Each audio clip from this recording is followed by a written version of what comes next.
ظالم جس وقت ظلم کرتا ہے نا،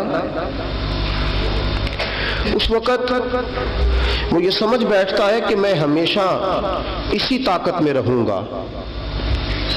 ظالم جب ظلم کرتا ہے تو وہ سمجھتا ہے کہ شاید یہی قوت، یہی طاقت، یہی جوانی، یہی اقتدار یہ قائم رہے گا، لیکن کبھی ظلم کا راج قائم رہ سکا نہیں، رہتا ہی نہیں۔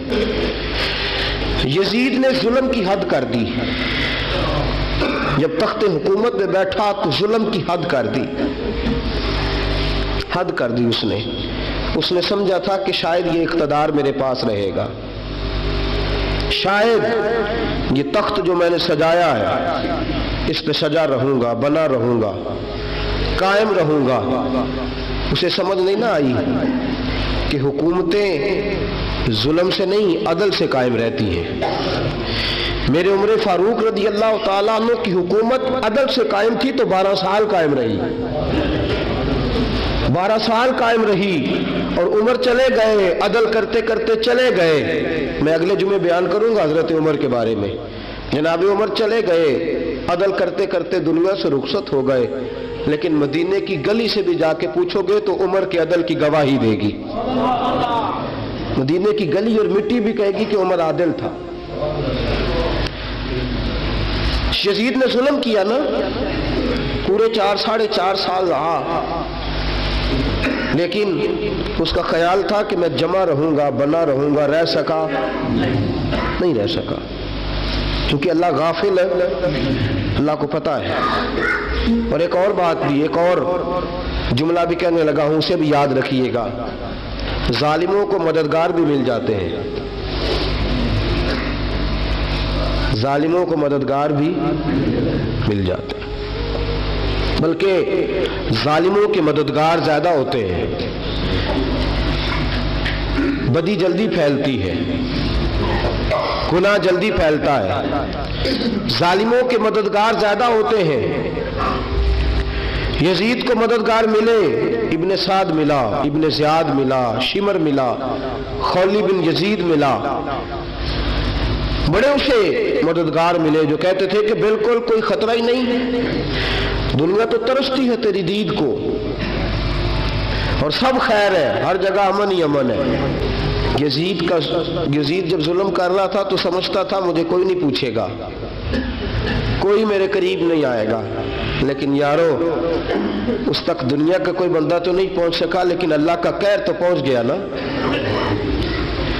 اللہ کے انصاف کا ہاتھ تو پہنچ گیا نا، رب تو ہے نا دیکھنے والا۔ عبیداللہ ابن زیاد کے دربار میں جب سیدنا امام حسین کا کٹا ہوا سر پہنچا نا،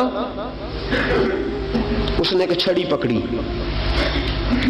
اور چھڑی پکڑ کے نا تو امام حسین کے لبوں پہ مارنے لگا، کہنے لگا تجھے کہا تھا نا بات مان جا، کٹا ہوا سر تشت میں رکھا ہے، تجھے کہا تھا نا بات مان جا۔ راوی کہتا ہے عبیداللہ ابن زیاد نے چھڑی ماری اور اس نے بے ادبی کی، کہنے لگا تو تھا ہی اس قسم کا، تیرا یہی حال ہونا چاہیے تھا معاذ اللہ۔ حضرت بریدہ اسلمی حضور کے صحابی دربار میں موجود تھے، فرمایا ابن زیاد تو برا ہے، تیرا باپ برا ہے، چھڑی پیچھے کر۔ کئی بار میں نے ان لبوں کو مصطفیٰ کو بوسے دیکھے ہوئے دیکھا ہے، پیچھے کر، پیچھے کر، ہٹا لے۔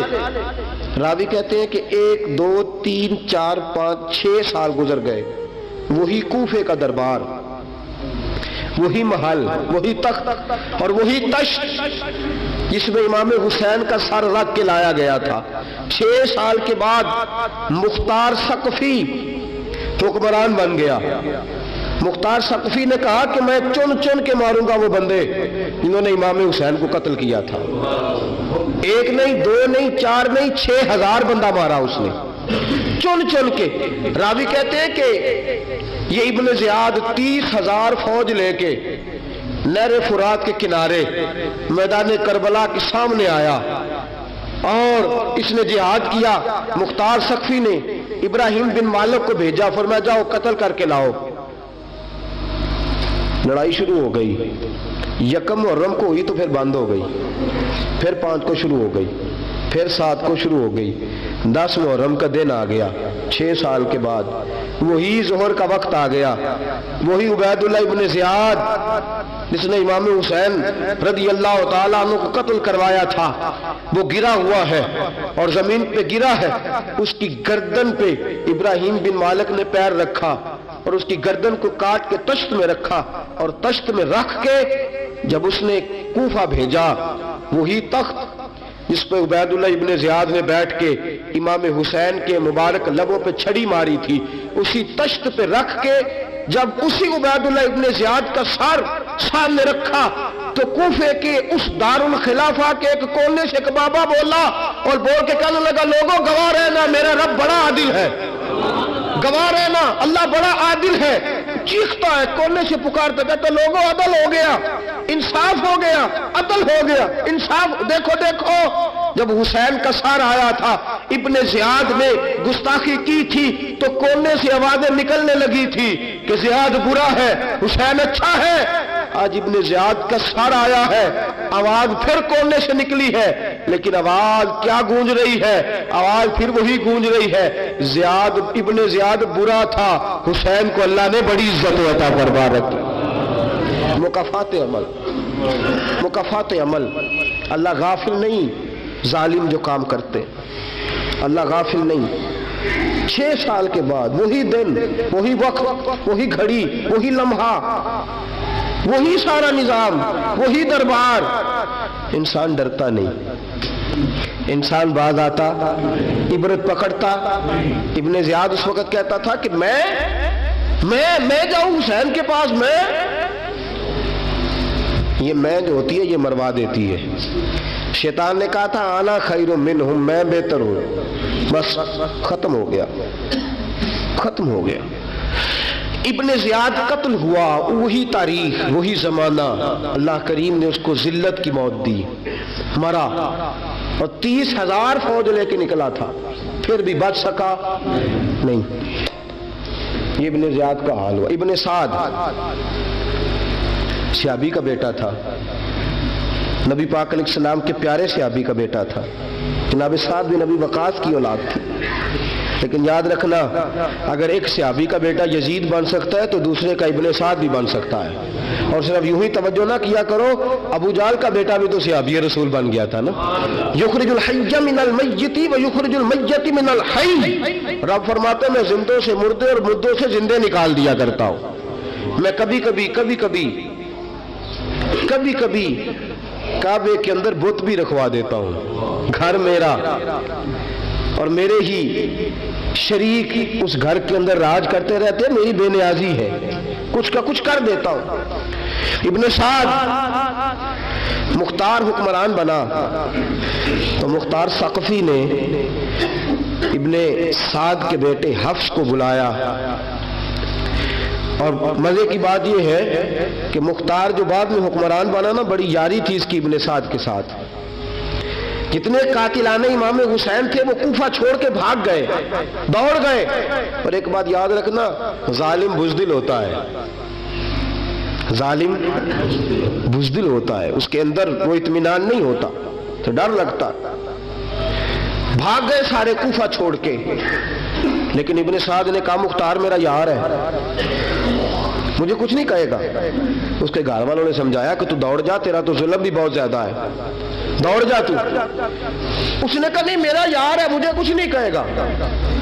اس نے کہا تو نبی پاک کے نواسوں کا نہیں بنا تو تیرا یار تیرا بنے گا، تو رسول پاک علیہ السلام کے خاندان کا نہیں بنا، ان کا تو نے احترام نہیں کیا، یاری کا۔ اس نے کہا نہیں مجھے کچھ نہیں کہنے والا، تم چھوڑو اس بات کو۔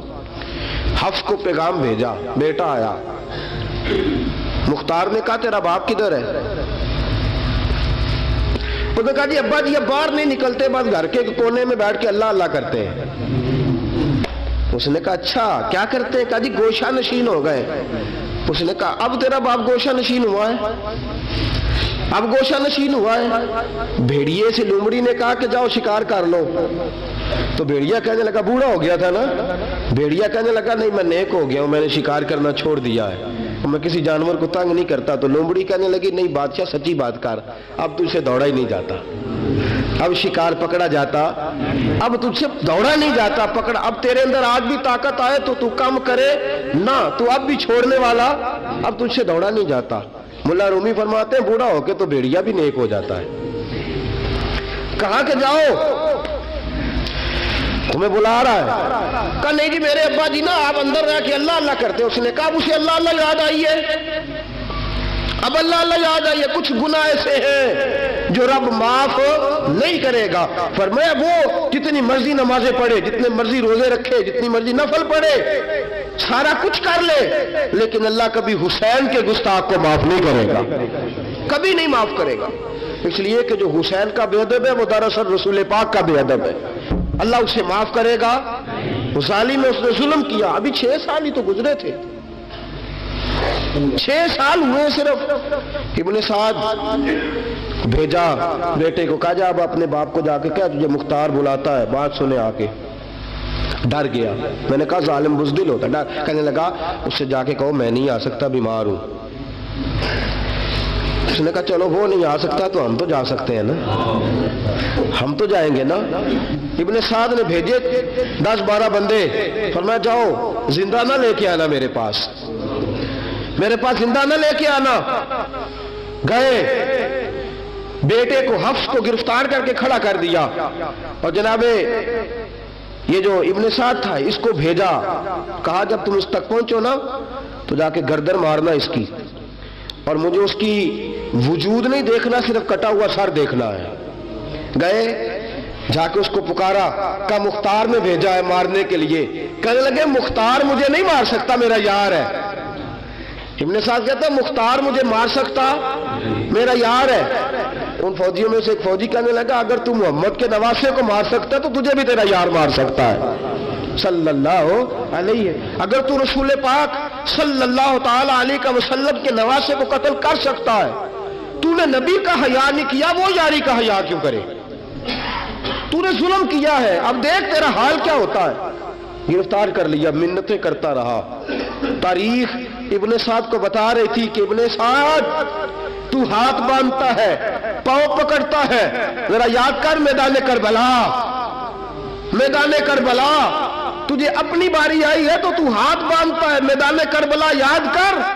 حسین نے بھائی کی بھی لاش اٹھائی تھی، حسین نے جوان بیٹے کی میت بھی اٹھائی تھی، 6 مہینے کا علی اصغر بھی اس کی گود میں دم توڑ گیا تھا، اس کی بیٹیاں پیچھے تھی، بہن پیچھے تھی، بھانجیاں پیچھے تھی، بھتیجیاں پیچھے تھی، لیکن حسین نے ایک بار بھی ہاتھ نہیں باندھے۔ یہ کون ہے اٹا ہوا، غبار سے پھٹا ہوا، ہزاروں کوفیوں کے درمیان وہ اکیلا ہی ڈٹا ہوا، یہ بالیقین حسین ہے، نبی کا نور عین ہے۔ فرمایا یہ وہ میدان کربلا بھی یاد کرنا، تو ظالم تھا نا، معافیاں مانگ رہا ہے۔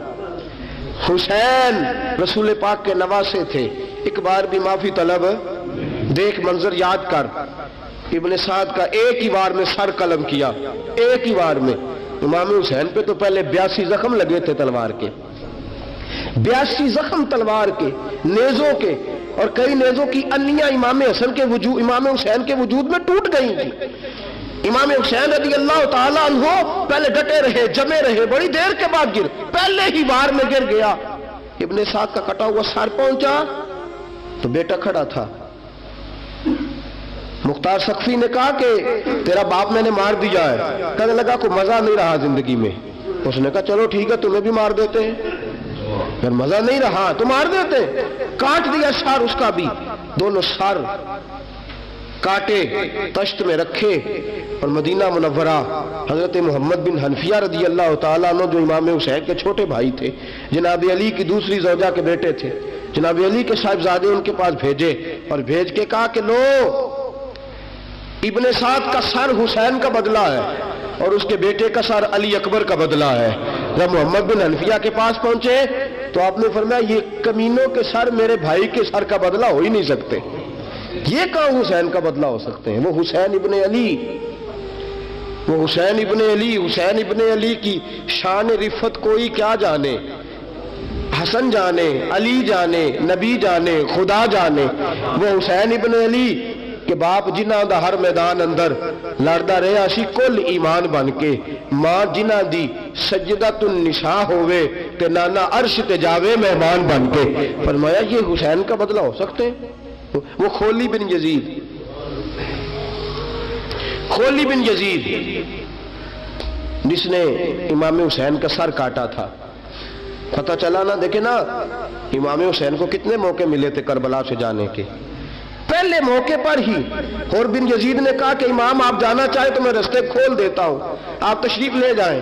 امام حسین نے فرمایا میں علی کا بیٹا ہوں، دوڑوں گا نہیں، میں دوڑوں گا نہیں، میں نہیں جانے والا۔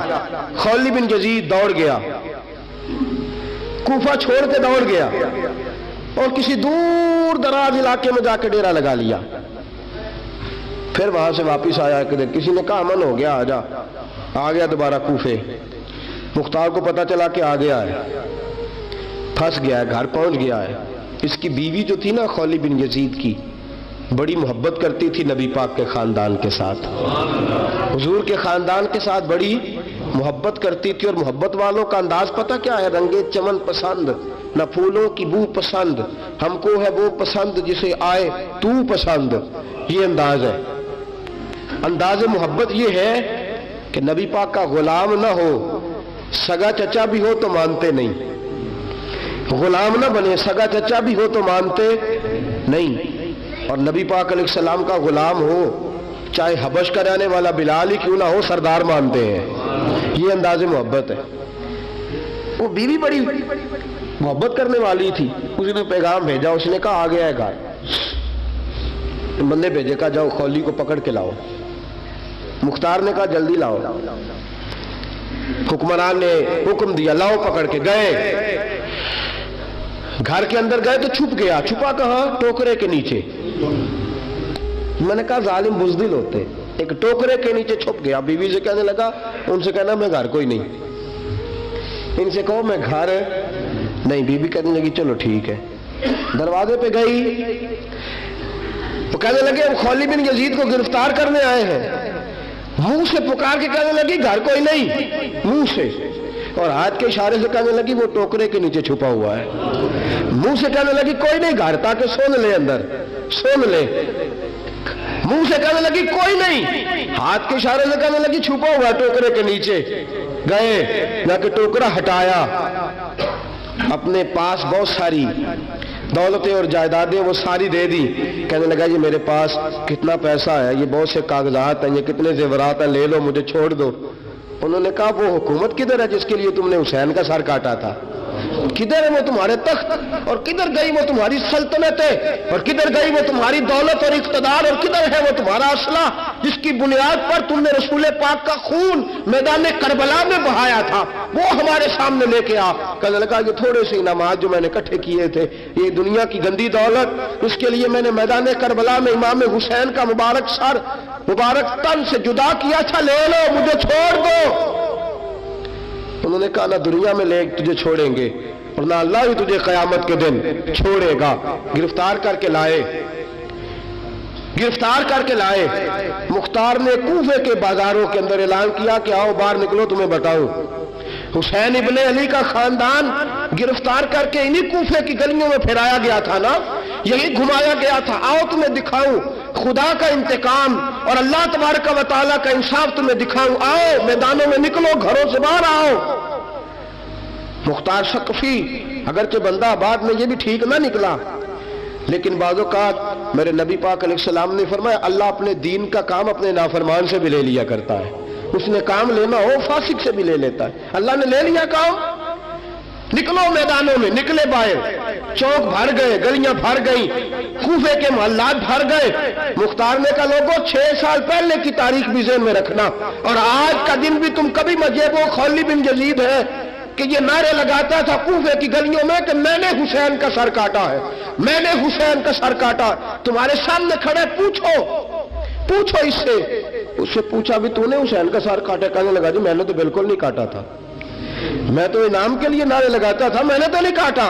اس نے کہا چلو ابھی کرتے ہیں تیرا بندوبست۔ زخم لگائے تلوار کے ساتھ، اس کے وجود پر زخم لگائے، اور جب نڈھال ہو گیا، خون بہہ گیا، زمین پہ گر گیا، تو مختار نے کہا اس کے وجود کو آگ لگا دو، زندہ کو جلا دو۔ جب وہ جل رہا تھا راکھ اڑ رہی تھی، لوگ کہہ رہے تھے کہ دیکھو یاد رکھنا اللہ نے رسی ڈھیلی کر دی تھی، اب رب نے رسی کھینچی ہے، تو دیکھو خدا سے بڑا کسی کا انصاف نہیں ہے۔ کس انداز میں امام حسین کے قاتل کو شمر ذل جوشن، میں نے کہا تھا 10 محرم کے دن جب مختار کے لوگ اس کے پیچھے بھاگے تو مدینہ منورہ تک گیا، حضرت امام زین العابدین سے بھی ملا، انہوں نے پانی بھی پلایا، کہنے لگا امام صاحب لگتا ہے آپ نے مجھے پہچانا نہیں۔ فرمایا میرا سارا گھر اجاڑ دیا، میں تجھے بھول سکتا ہوں؟ کہا پھر پانی کیوں پلایا ہے؟ فرمایا بند کرنا تمہارا کام ہے اور دشمنوں کو پلا دینا یہ ہمارے خاندان کا رواج ہے۔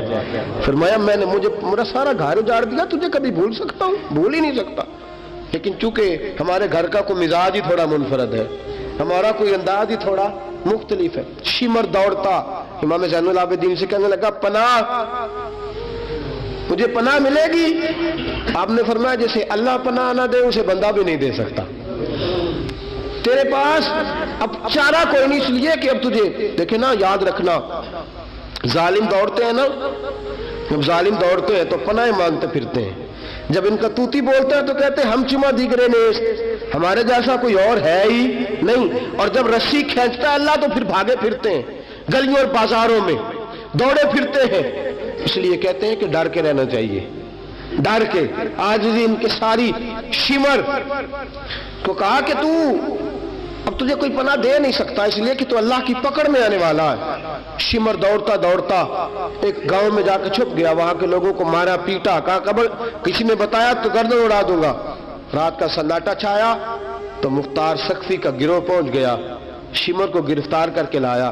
مختار سقفی نے کہا کہ اس کے نا ہاتھ اور پیر باندھو، یہ پانی بند کرتا تھا میرے امام کے بچوں پر، یہ پانی بند، اور نعرے لگاتا تھا، کھڑا ہو کے کہتا تھا کہ امام پانی جانوروں کو دوں گا، درندوں پرندوں چرندوں کو دوں گا، لیکن اگر علی اصغر مانگے گا تو پھر نہیں دوں گا، علی اکبر مانگے گا تو پھر نہیں دوں گا، عباس مانگیں گے تو پھر نہیں دوں گا، اگر زین العابدین مانگیں گے تو نہیں دوں گا، سکینہ شہربانو اور زینب کو پانی نہیں ملے گا، باقی ساری کائنات پیے گی، آپ کو نہیں ملے گا۔ یہ وہی شمر تھا، گرفتار کر کے لایا، 3 دن تک پیاسا رکھا اور زبان اتنی لمبی باہر نکل آئی، العطش العطش کی آوازیں بلند کرنے لگا۔ کہا جناب اس کا کرنا کیا؟ کہا اس کے ہاتھ باندھ دو، پیر باندھ دو، اور جو بھوکے کتے ہیں نا جن کو کئی دنوں سے میں نے بھوکا رکھا ہوا ہے، وہ کتے اس پر چھوڑو، اور جب کتے اس کا گوشت نوچے تو کوفے کے بازاروں میں اعلان کرنا کہ جو نبی پاک کی اہل بیت کا گستاخ ہو اسے اسرائیل بھی جان نکالنے نہیں آتے۔ کتے نوچتے ہیں، تڑپتا ہے لیکن جان نکلتی۔ کہا آؤ دیکھو آ کے یہ ہے میت کسی بے ادب کی، منہ دکھانے کے قابل نہیں ہے، ان کے دشمن پہ لعنت خدا کی، رحم پانے کے قابل نہیں ہے۔ فرمایا دیکھو جان بھی نہیں نکل رہی۔ فرمایا یہ وہ ہے جس کو 2 گز زمین بھی نہیں مل سکی، کتوں کے پیٹوں میں اسے جگہ ملی ہے، یہ وہ تھا۔ تو جناب امام حسین رضی اللہ تعالیٰ عنہ کے خاندان پہ پانی بند کرنے والا تھا۔ میرے عزیزو دیکھو، رب فرماتا ہے کہ میں کبھی کسی ظالم سے غافل نہیں